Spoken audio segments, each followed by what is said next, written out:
Okay, it's been 5 months since Joe Biden took office, so how's he doing? Let's bring in a historian and an author, David Pietrusza. He is up in Scotia, New York, where it's about 95 like it is down here on Long Island. All right, David, I want you to give Joe Biden a grade for his first 5 months. That would be? Well, the first, when we talked about this the last time, I copped out and gave him an incomplete. But I think he has been so bad since then, where it is difficult to come up with a positive point to say, well, I'll give him that. And it's just not there. It's not there on inflation. It's certainly not there in dealing with Congress, where he should excel, having been there since he was 29 years old, uh, being the vice president, knowing how the system works, supposedly, and really putting the pressure on like FDR did, maybe a purge of congressional opposition, which didn't work for FDR.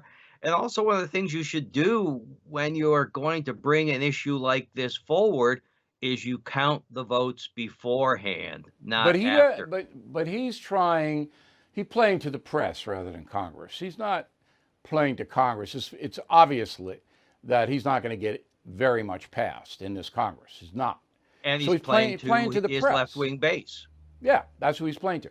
Now, can you explain to me why he never has anything on his schedule? That is one thing a day? I mean, is that unusual? You're a historian. You've studied past presidents. I've never seen anything like it. It really is. I mean, if you take a look at Franklin D. Roosevelt's schedule, he's meeting with people in short batches, like or sport 15-minute shots. But it's once he gets up and out of bed, it's all day. And then they're traveling from one place to another, meeting with more people, having more events. This is an unusually light schedule for any leader, whether he's in the state legislature, even. I don't know anyone in Congress. I don't know any foreign leaders, and I don't know any president, past president, who's ever had a schedule like this. It's almost as if he isn't running the government at all, that other people are doing everything. And of course, you're not going to know what their schedules are. We're talking Susan Rice, Ron Klain, Barack Obama, Michelle Obama. You're not going to know what they're doing. But it's almost as if Biden is just sitting there waiting to be told what to do and say. I don't want to be unfair to him, but that's what it looks like. Well, it certainly does. I'm looking at my own schedule. I was up at 4 in the morning doing stuff, and so it doesn't make sense. It smells on the surface. It should give alarm to people, but it is not giving alarm to people. I Well, think it's if not the election reporting, were held today, he still wins. but it's not He's reporting. Teflon Joe at this point. No, I don't even think he's Teflon Joe. He's Invisible Joe.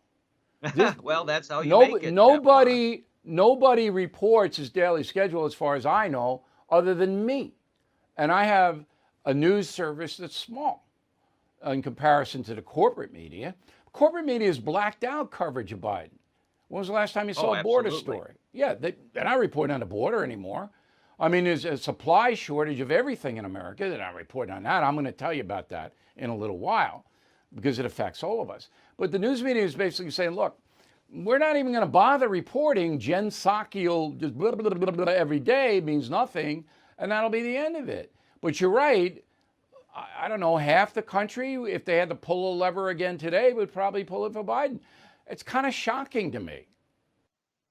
Well, it is shocking, but you can't run against so much of the media where so much is blanked out. I mean, sources like yourself will report on this, but otherwise it's, it is flavor ice cream do you like? Or so much of it is now with this woke culture where we're distracted by this every day with something crazier every day, where they were going after the bird watchers the other day, and you have to rename what birds are named because I of know. what somebody said 200 years ago. And that gets a lot of traction on social media. Last question for you. You wrote a book, a good book, because I read it, The Invasion of Normandy, all right? And you wrote it in 1995. It's been out a while.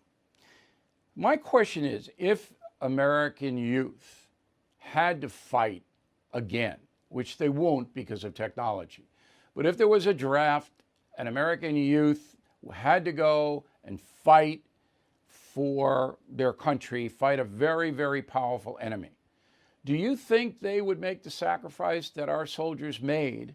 The anniversary of D-Day was yesterday, 77 years, that our soldiers made in 1944. Do you think that our population is now capable of doing that? Frankly, no. No, and they were unusually united then. So you've got sort of an outlier in support for a war then because it was overwhelmingly popular. But now, when you can't decide on what your interests are, what the nation should be doing, should you be giving money to Iran or to Guatemala? When you were talking about Guatemala earlier, I was thinking about something from the 19th century, which was a big catchphrase then: millions for defense, not one penny for tribute. So, have we reached the stage where we're paying tribute to a small country like Guatemala to just sort of lay off us, to help us out, to buy them off instead of defending our own borders? That's what we've come to. And when you can't defend your own borders or seem to have that willingness, are you going to do it overseas? All right. David, thanks very much. We appreciate it. Fellow Americans, I am concerned about the US dollar. Huge debt, as you know. Will it stay as the world's reserve currency? That's why now more than ever, I recommend you diversify with gold and silver. And the only company I recommend, and have for years, is American Hartford Gold. I trust them. I've personally done business with them. They sell physical gold and silver delivered right to your door or put inside your IRA. And they make it very easy. So call them right now. Make sure you tell them Bill O'Reilly sent you, and they will give you up to $2,500 of free silver on your first order. Since I have been recommending American Hartford Gold, gold shot up more than 40%. Silver, more than 60%. So don't wait. Call them now. 866-501-5201. 866-501-5201. Or text Bill to 65532. Again, that's 866-501-5201. Or text Bill to 65532.